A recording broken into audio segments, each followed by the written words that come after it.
I Will Hold Space for Your Darkness, a first responder mental health podcast hosted by me, Erin Jane, where we have conversations about what it's like to perform a first responder role and the mental health challenges that can accompany it.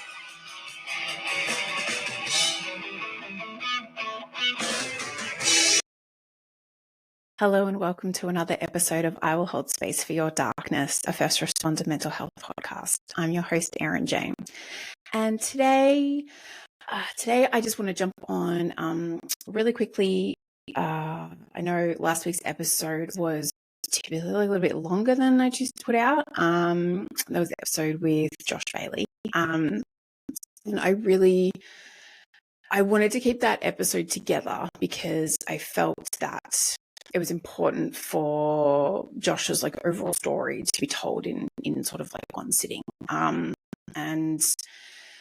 for anyone who has listened to multiple episodes, I make those choices as, I guess, with each episode and as I go along. So, I know I've split previous episodes up into separate ones, most recently with Matt Pitcher and, previously with Travis and stuff like that.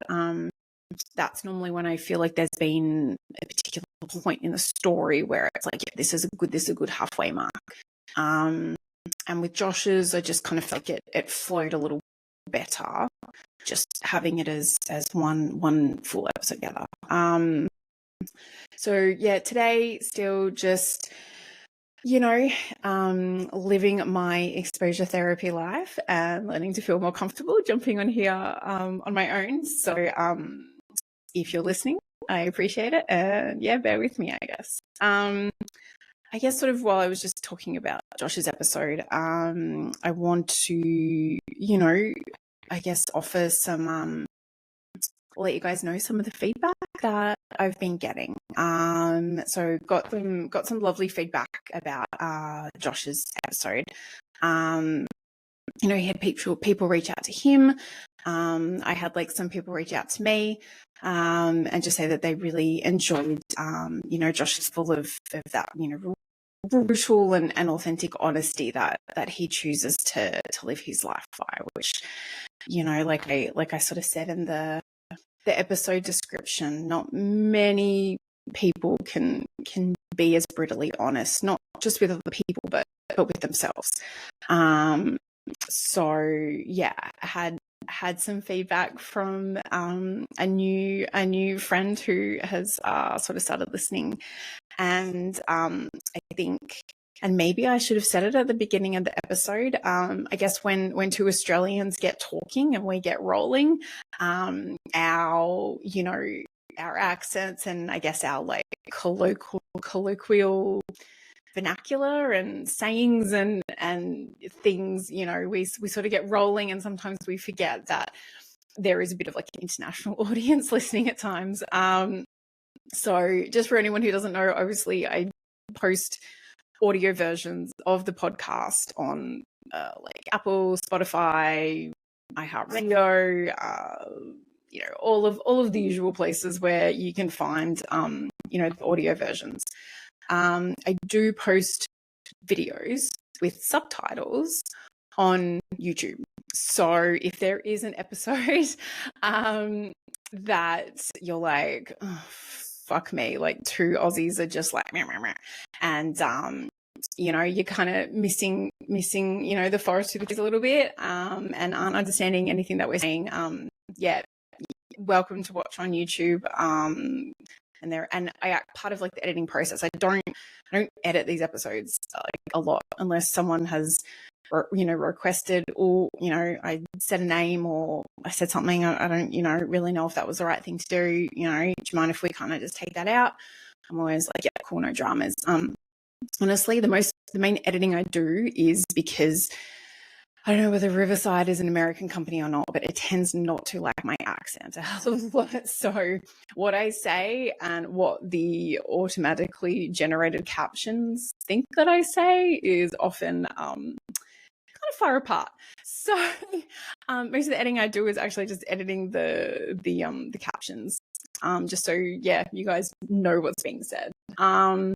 So yeah, if you have any dramas, please, you can jump on over if sometimes, my accent or the accent of anyone I'm speaking to gets a little thick, because it does when I go home, it does when I speak to other Australians. So, I personally think it's charming, but not everyone is going to. And alternatively, if we make a reference, if we say something, and you're like, I have no idea what that means, message me, like DM me on Instagram, email me, text me, like whatever, and just be like, what the fuck does that mean? Because I think we do sort of, tend to have some weird sayings, and equally, I think, some Americans have some weird sayings, and probably Canadians do as well, and whoever else, takes the time to listen to these episodes. So yeah, if there's a reference point where you're like, I didn't get that, and it's really bugging you and you want to know, just message me. I'm never gonna take offense, and trust me, like after 10 years of marriage, I still rip out some things, and my husband is just looks at me with like a bit of a, what the fuck is she going on about now, which he probably does to me most days of the week, but in particular with some like references that I haven't used before. But yeah, besides that, had some really, really lovely feedback about Josh's episode, and I guess he also kind of had some feedback about maybe some of the things he said about a previous organization that he used to work for. And I guess I sort of want to preface it by saying when either someone reaches out and tells me that they want to be a guest, or I get in contact with them, and invariably do a little bit of a back and forth in regards to letting them know, what the format is and how it runs. And, if you're listening, it's pretty simple. But something I like to say to people is that even though it's my podcast, it's your episode. So you say what you're, most comfortable saying, and it's your experience. It's your history. It's your truth. And whether it's Josh or whether it's anyone else in any of their episodes, no one, I don't really feel like anyone comes on here with any kind of like agenda other than just wanting to, share any kind of mental health challenges that they've had, or any of their first responder experience or veteran, military experience, and kind of just wanting to share it so people know that they're not alone. And that's kind of, I guess the main reason behind this podcast. But, whoever comes on and whatever they say, whether someone's, experience has been bad or indifferent, it's still their experience. And it's their truth, and it's their struggle, their triumph, their, I try to give people I wouldn't say a platform, because that makes it sound like this is far more superior and important than I think that it is. But I just want to give them the opportunity, and I guess, like the name of the podcast, holding space. I'm giving them a space for them to release their darkness and share it with others in the hope of helping someone else down the road.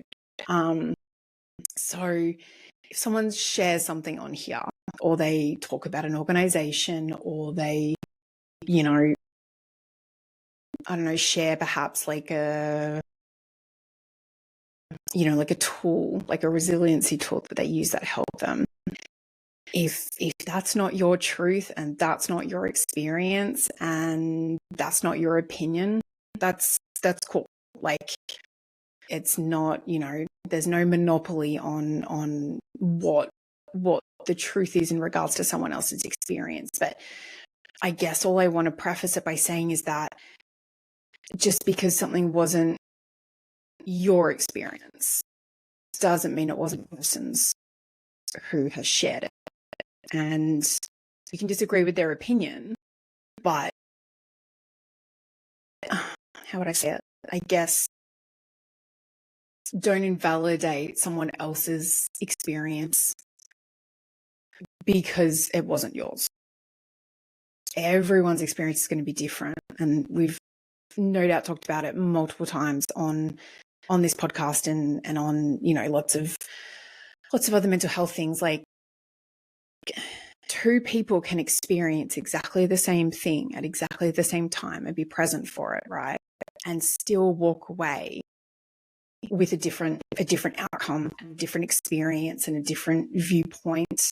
And, you know, like we talk about, two first responders can attend the same job, and one can walk away and, you know, go eat a pizza and be totally fine, and the other person can be completely traumatized from that experience. So no two people's experiences are ever going to be the same. And I guess that's also part of why we do this, because, you know, to show the myriad of experiences and coping strategies and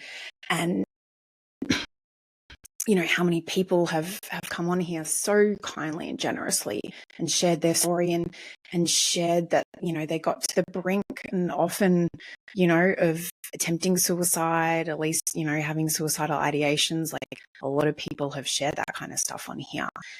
And it's trying to show that, you know, they got brought back from the brink. So things that people share on here are their experiences. And you don't have to agree, and you don't have to like it. It doesn't have to have been the same experience as you. But it also doesn't mean that it wasn't theirs. That's not their truth, that it wasn't their experience. And to, like I said, you can disagree, but don't invalidate someone else's experience. I guess that's kind of where I just sort of wanted to land with that. But yeah, overall, I think it's been a bit of a week for feedback, actually, strangely enough. You know, I think I've sort of mentioned it previously that a lot of the time, you know, feedback sort of comes back via multiple different paths. And, you know, I was speaking to someone the other day who isn't in the first responder realm, doesn't know anyone in the first responder world or anything like that, but they, having known me, they, you know, they kindly listened, and it was actually really sweet. Like, the feedback that I got was, having listened to some of the episodes and some of the experiences and struggles and stuff of the people who've on, it's made them look at first responders in a different light. It's made them, I guess, you know, just more cognizant of perhaps what our everyday experiences are, and you know, like, it's a luxury sometimes to know that someone else is going to deal with that messy thing over there, you know. So a lot of people really consider first responders because, like, oh yeah, the cops are going to go, fireys will rock up, paramedics will go, you know, deal with that crisis. And most people, you know, if you're not involved or you don't really know anyone, you like it, and it's fair enough. You're not necessarily gonna think much about it. But the sweet feedback was that, you know, they had listened, and it made them more aware of what the first responder and emergency services community sort of, you know, goes through on a daily, weekly, you know, yearly basis when they're in the job, and equally it made them more cognizant of it, and actually they said they actually you know, gave them more respect, and not that they weren't respectful towards them previously, but just now knowing that little bit extra, that, you know, it often comes at a personal cost to do what we do, you know, and it's not always something that we know going into it, and it's not, you know, it's not something that everyone would be aware of, and everyone would even think about. So that was sort of some really sweet feedback that was sort of touching, because I guess when I started this, that wasn't really an aspect that I thought about, thought about sort of people not in the first responder community listening to, unless they were like related to me or something. But yeah, so I think that was something that just made me smile during the week this week. And the other little piece of feedback I got was someone that listened because a fellow colleague was on, and then they listened to that episode, and I guess just kind of went, oh, okay, it wasn't too bad. I'll check out sort of some of the others. And I guess I've listened to a couple along the way, and this feedback wasn't to me. It was said to someone else, but they sort of turned around and was kind of just like, oh, I guess everyone's kind of as fucked up as the rest of us. And I actually kind of take that in a good way, and I don't take it in a bad way, because I think, or I guess I hope that maybe that person does find some community listening to other people talk about it, and the realization that even if no one talks about it, on the job or sitting around the firehouse table or in the cop car or whatever, that people are having similar experiences. And sometimes we hear about the extreme ones on here, and other times, we just hear about sort of the everyday ones. But, finding community and in knowing that you're not alone, it's one of the most important aspects of why I do this, and I don't know everything, and I definitely don't claim to. I'm learning along with everyone else, and this is something I do because I find joy in it. I find joy in talking to people. I find joy in listening to them and asking them questions and finding out their truth and learning their battles and hearing their courage as they've sometimes overcome some really heavy stuff. So yeah, if you find yourself listening and you are finding any benefit, well, that's what we're here for, and it makes it not about me, but it brings me joy and makes me happy that someone's taking something positive out of it, even if it kind of sounds like it's a negative, and assuming that everyone's fucked up. I don't see that as a negative. I see that as a positive, because it means that there's camaraderie, So yeah, that was my what I wanted to share in regards to sort of feedback. And I also wanted to jump on and address the fact that it is National Police Week here in the United States. And so that was like a proclamation that was made back in 1962 by President Kennedy. And that I believe it was the 15th of May was sort of National Police Remembrance Day. And then like the week surrounding that day. So it kind of, falls on sort of different dates each year. But to basically honor and remember, police officers who have been lost in the line of duty, and also those who are still currently serving, and to support them, and, in the hope that they stay safe. And I guess, I wasn't a police officer in this country, but I, obviously, having had my policing experience, I get it. I can have insight and understanding and compassion and empathy for you know, everything that they do, because it's I did an Instagram post like today about it, but it's a tough gig. Being a cop is a tough gig, you know, like we're one of the only you know, first responders that people will hate you when they've never met you and never interacted with you, simply for the job that you do and the uniform that you wear. And even though, you know, generally we're just out there trying to do the right thing and trying to help people and, you know, make sure that there's some kind of civility left in society.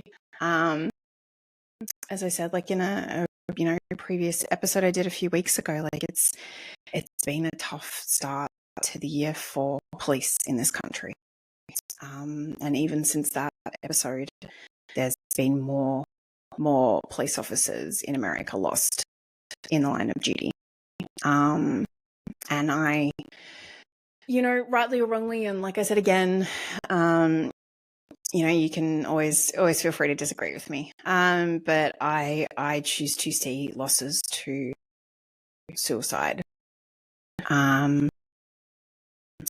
just as important, and, you know, basically on par with dying in the line of duty, because more often than not, you know, that culmination of psychological pain, you know, has often had a lot to do with it. So I wanted to, come on here and acknowledge that it is National Police Week, and that I respect, you know, what the officers do in this country. I know that there are a lot of, I guess, opinions and conjecture and all that kind of thing about policing in America. And I'm not here to speak on that because I haven't been an officer in America.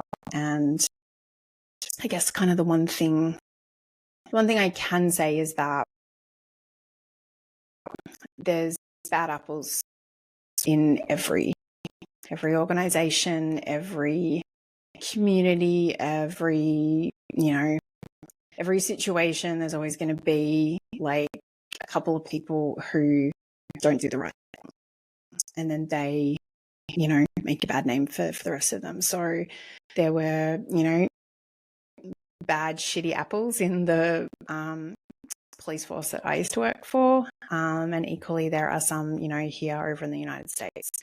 But I think it is important to respect and support people who put in that uniform every day and go out and try to do the right thing and, you know, keep people safe. So that's my opinion on it. And I just wanted to, acknowledge that today. So I did an Instagram post because I think, you know, equally because it's been a really challenging start and there have been a lot of losses in the line of duty. There was something posted online that I saw that, you know, a lot in the first responder mental health community. It was, you know, post some photos of you in uniform, whether you are current or former. And so I posted a couple of photos. I don't really actually have a lot of me as a cop, minus my graduation day. You just sort of don't really take a lot of photos of yourself in uniform. So I only have a couple, and definitely sort of not a lot from my detective days. But, you know, I threw a couple out there, and they're ones I've shared before. But just that solidarity piece, because it's a tough fucking job. And if you continue to do it, especially today and especially in this country, you have my support and you have my respect. So that's where I am with that. Equally, I wanted to mention the fact that I'm still ongoing with the Overwatchers Collective 50 miles to Memorial Day challenge. And I posted about it yesterday, and I can't remember the exact figures, and that's going to annoy me now. So maybe I'll quickly look them up. But I have been, adding to, oh, here we go. Adding to the little calendar that came along with the challenge. So anyone who doesn't sort of know what it is, the Overwatch Collective is an organization that I am affiliated with and I'm a resource for, and they fund therapy for first responders and military veterans. They're a 501c3, so they do it all through donations. So from the 1st of May, they're doing a challenge, challenging people to get 50 miles done, before or up into and including Memorial Day, and just a way to raise donations, raise attention, all that kind of thing. So I've been participating in that. And so as of yesterday, we were 2 weeks in, and I've clocked 31.83 miles and 51.22 kilometers. Yes. So, so I am loving this challenge. I think it's awesome. I think it's motivating, and it's been something that I've really, really enjoyed. So I'm sort of just been posting about that on social media a fair bit. And I post the link if anyone is interested in making a donation. And it's not something that I want to harp on, and I'm not, a person who's normally comfortable asking for money or anything like that from anyone, but something like this I find to be a really good cause. And like I sort of read about yesterday, I am putting my money where my mouth is, or I think I wrote, I'm putting my money where my occasionally loud mouth is. And I will be donating for this challenge as well. So for every mile that I do, I will be making a donation. So come Memorial Day, however many miles I have done, I will be donating that much to the Overwatch Collective. So I mentioned it yesterday. If you are interested in either matching my donation or, skipping a couple of like the price of a couple of cups of coffee, 1 week and shooting that through to them, it all goes to a very worthy cause of funding therapy with culturally competent clinicians for military veterans and first responders. So I think that is highly important. But yeah, so there are multiple ways that you can get involved. They have an app you can download and interact with people on there. They have merch that they sell. You can purchase merch from them, and that money goes towards funding therapy. You can make the donation. There's so many different aspects to be able to support the Overwatch Collective. So this is the way that I'm doing it right now. And yeah, if you would like to participate, please feel free making a donation, or if you have any questions, reach out to them or reach out to me. Okay. And one last thing that I sort of wanted to talk about, because I thought it might be a little bit fun, and not sure if it's the platform for it, but in the vein of it's my party and I'll cry if I want to, it's my podcast, so I'll talk about whatever the fuck I want to on here, I guess. There's been this silly, funny, crazy thing going around on social media about like man versus bear, and whether, and I watched something about the premise of where it originated, but basically it's about if a woman had a choice to be left alone in the woods with some random bloke or a bear, a lot of women choose the bear. And it has spread like all over social media. So, you can't sort of jump on there these days without seeing a little bit about it. And it's led to some hurt feelings from some of the men out there. and some incredibly butthurt reactions to women collectively choosing the bear. And that has led to some, some wonderful entertainment for women as a collective as well, because a lot of the people who were getting really butthurt about it seem to kind of miss the point behind it. And it kind of was like, instead of getting really aggrieved and butthurt and, getting your panties in a twist over the fact that women might choose bear over you, they seem to miss the point of why.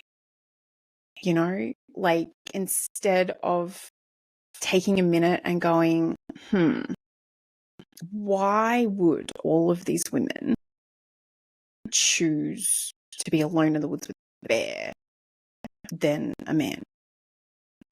And some of them just, don't actually really seem to get it.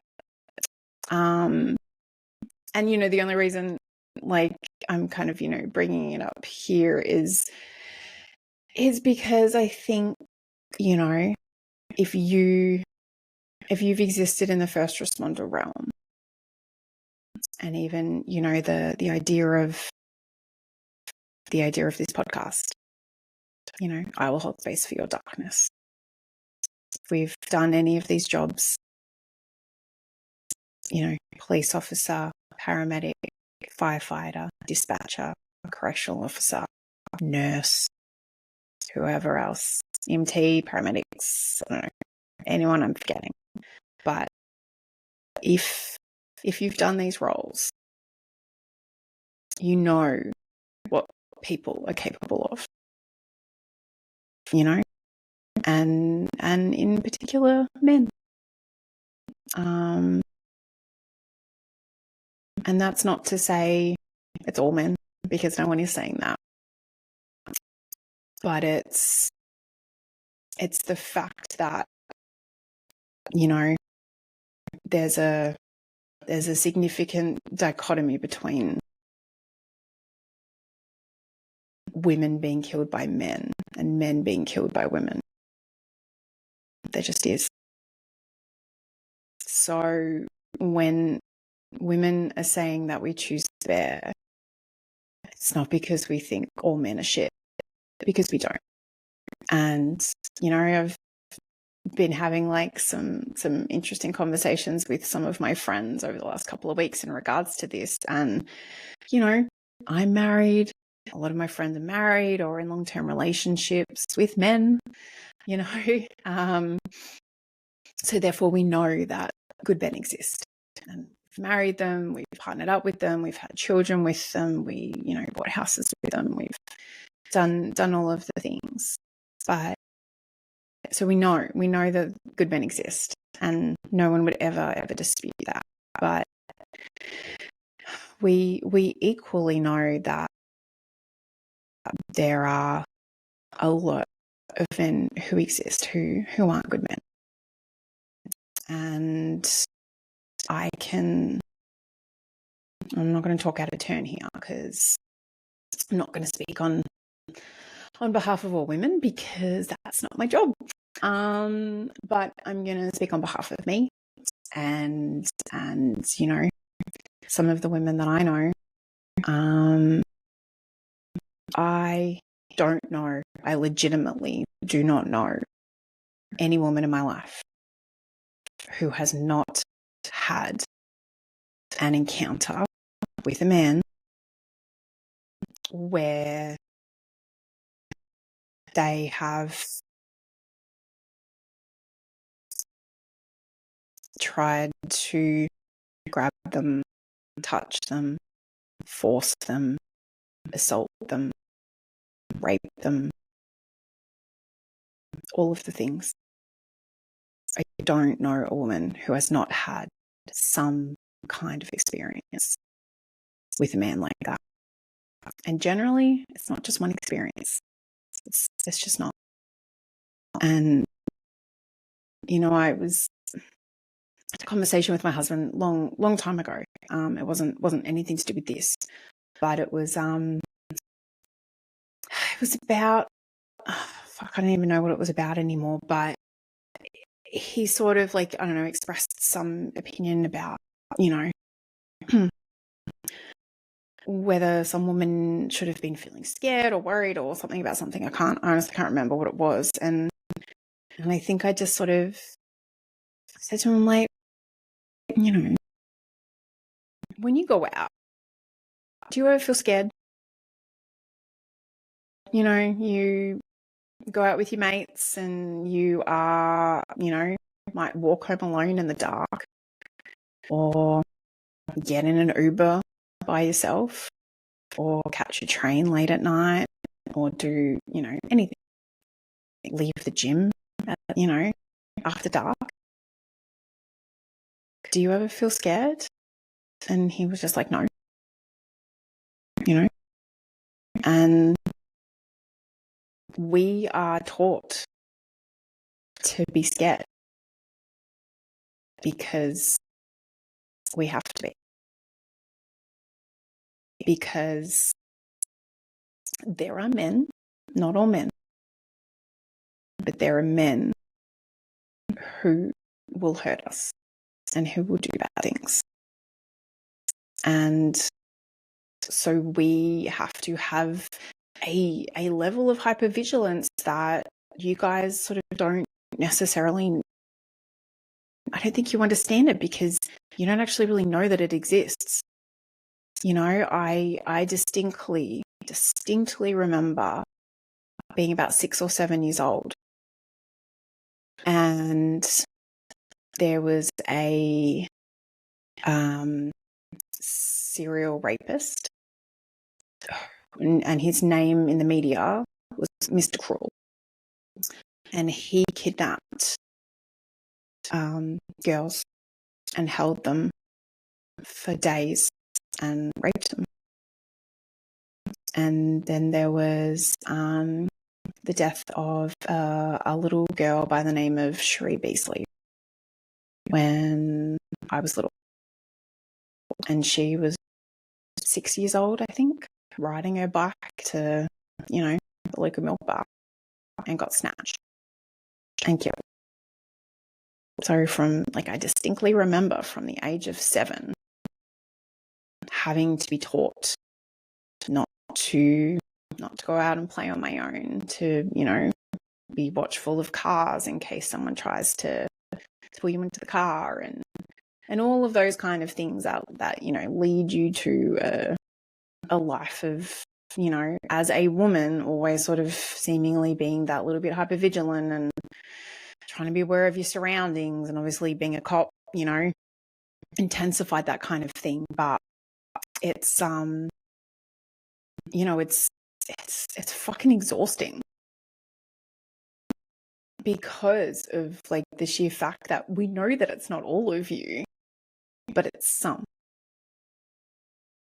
And the not knowing is the hard part, you know, because equally we've all, you know, might have known men who seem to be good and seem to be nice and seem to be friendly, and then, you know, you say that you're not interested or reject them or anything, and they turn. And that is scary, you know. And I think it's also kind of boils down to, you know, when a guy attacks a girl, sexual assault or rape, anything like that. And there's, you know, there's been lots of sort of cases that really, like, hit the zeitgeist about, you know, and really, like, divided people. But it always, you know, the questions that get asked are always, what was she doing? What was she wearing? Oh, she was, like, walking alone at night. How irresponsible. You know, did she lead him on? Oh, she got like so intoxicated that she passed out. Oh, she put herself in a vulnerable situation then, didn't she? And why isn't the question, why the fuck did he hurt her? Because that's the only question that needs to get asked. All of this projection onto what she was doing and how she was behaving and what she was wearing and how much she'd had to drink and, you know, alone after dark with earphones in. Well, fuck me. What was he doing to make him think that he had the right to touch her and to violate her? That's the fucking question. None of the other things matter. Because no one asks for that. And it makes me, you know, and I probably sound a little ranty. And, you know, I won't apologize for it because this frustrates the fuck out of me. Because I have, you know, equally had my own experiences. And it fucking sucks, you know, and it's something that you have to live with for the rest of your life. And, you know, you want to talk about that it's not all men, and I know that's not all men, but, you know, I had shall we say, experiences and things happen that, you know, were perpetrated by colleagues of mine in the police force. And so we know that it's not all men, but it's fucking some of them.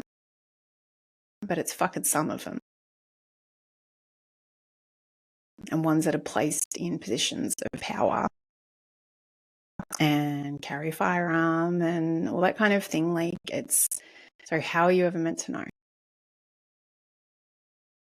And that is why a lot of women would choose to take their chances with the bear, because the bear's not going to pretend to be something that it's not, you know? And it makes me think about, I watched it and I honestly don't remember where it's from, so I'm not trying to credit, you know, take credit and saying that I came up with it, because I definitely didn't. But I was watching something and someone was up talking about it and talking about the differences between men and women and all that kind of thing. And it was, you know, everyone who's ever been in relationships, like we've all had heartbreak. You know, we've all been lied to at some point. Most of us have been cheated on. You know, you kind of lose count of how many guys will tell you about their crazy ex-girlfriend, and just as many women, you know, have stories of their crazy ex-boyfriend or crazy ex-husband or anything like that. And, you know, I could give a few people a run for their money with some of my crazy ex stories, but, you know, we'll save that for another podcast. But it's I'm not talking about the general sort of things that, you know, we all hurt each other. We can all break each other's hearts. That's part of taking a risk on love and opening yourself up to someone. But, you know, the thing that I watched, they were talking about the fact that, you know, at its core, men are scared that a woman will laugh at them. You know, that like they will try to have a crack or try to engage or something like that, and a woman will laugh and reject them. And you know, I can understand that. Like I would be fearful of rejection and being laughed at and everything too. But at the end of it, you're scared of being laughed at. Women are scared that you'll kill us. That's it. That's the difference. The guy's not scared that we're going to kill them, but we are. And that, if it, I don't know if that explains it a little bit. It might not. I'm not terribly sure, but that always really resonated with me because, equally men and women will always handle situations and things differently, but a lot of women learn to appease over the years because of that underlying fear of us never knowing how you're going to respond and whether you'll get violent. Because you can. Because you're bigger than us and you're stronger than us. And there is a power imbalance when it comes to men and women in that respect. And yeah, so I don't know.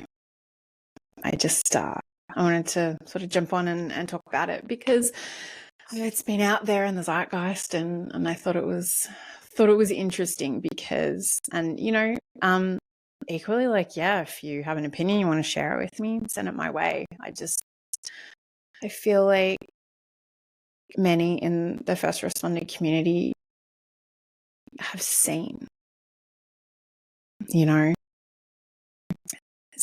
some of the shit that all people are capable of, but in particular, seen some of the violence and the brutality that men are capable of. And I was wondering if it gave them a little bit of different perspective as to why they might, as in why women choose to. So I don't know. I thought it was a bit fun, and I guess I sort of will share it on here because why not? Because like I said, it's my podcast and I can do what I want. And anyway, in the communication with some of my friends about it, we sort of went back and forth and having a bit of a laugh and maybe even, a poignant thing about, certain people's experiences and stuff like that. But in my vast younger years, I used to do a lot of writing. So I ended up writing something. So I'm going to share it here just because I can, and why not? And it kind of just helped explain a little bit of, some of my thoughts and feelings about it all. So if you will bear with me. All of you wonder why we choose the bear instead of the men who pretended to care, the ones who desperately tried to prove they were nice, who then tried to force you, not just once, but twice. The men that felt entitled to grab and touch any body part, no matter how it made us feel or how much it broke our hearts. Over those that cheated, manipulated and lied, that scared and traumatized us, for which we broke down and cried. Placed in positions we never expected, felt that fear as you realized you were being rejected. We learned it was easier to appease and placate instead of experiencing your wrath, scorn and hate. You'd call us a bitch for not putting out, place your hand over our mouth if we ever tried to shout. You'd make sure to take what you felt you deserved, and if we tried to speak up, we'd never be heard. We each have a story, every single one of us, of being hurt by your kind without consent, love, or lust. Some by those we knew, even considered a friend, or by strangers who broke us, from which we're still trying to mend. You think our choice callous, the bear over you. Maybe you should consider why that's what we do. Instead of feeling butthurt, outraged, and aggrieved, think how unsafe we must feel and how often we've been deceived. Think about your best mate, alone with an unconscious girl in bed. Would you have to tell him to stop, or would you join in instead? One thing you fail to realize is there are things worse than death, torment and violation from a man that can make you long for your last breath. So before you judge our choices, perhaps look in a different direction towards the men who've hurt us and who make us believe that the bear would offer better protection. We know that it's not all. Some men are kind, compassionate, and they care. But after so many times, the risk is too great. And that's why inevitably, most of us choose the bear. There you go. So that was something I wrote. And, like I said, it doesn't mean all. But there is definitely a vast inequity of women getting hurt by men. And as a woman, and even, I kind of feel like I'm a pretty capable one, even though I've been hurt in, a multitude of different aspects. So you could probably ask any woman in your life, what kind of experiences they've had. And it might give you a bit of an education. Just saying. But yeah, all right. I said I was going to keep this short, and I never bloody do. Fucking hell. All right. Thank you for listening. If you've tuned in, probably a little bit of a different vibe on this one, and I really didn't mean to bring it down. But it's kind of something silly and crazy and funny that's permeated social media over the last few weeks, but it, at its core comes from something important, and that, women are choosing a wild animal over some men. Maybe you got to think about some of the men that we have had to interact with and have enjoyed experiences with. And it might just change your thinking. I don't know. Just putting it out there, I guess. All right. I am going to wrap it up. Thank you for your time. And yeah, I look forward to sharing another conversation with you next week with some other guests. Okay. So this has been I Will Hold Space for Your Darkness. I've been your host, Erin Jane. Maybe a little more ranty than I normally am at times today. Thanks for listening. And as always, let me listen in a way you've never been heard. Cheers.